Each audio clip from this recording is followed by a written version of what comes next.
नमस्कार। जय जगन्नाथ।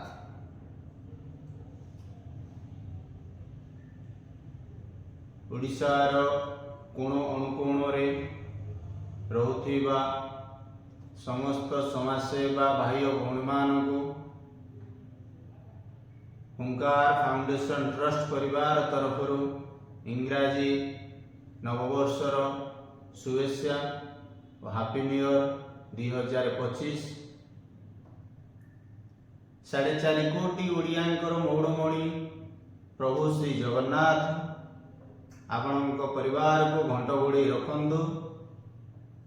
प्रभु जगन्नाथ पाखरे मोर एतिकी विनती, आपण माने जो बड़ी भाव समाज सेवा करी आसुछंदी आगु को आउरी भलरे सेवा करंतु। आपण को प्रभु जगन्नाथ घंट घोड़े रखु। मोर प्रभु को पाद तले एतिकी विनती। जय जगन्नाथ।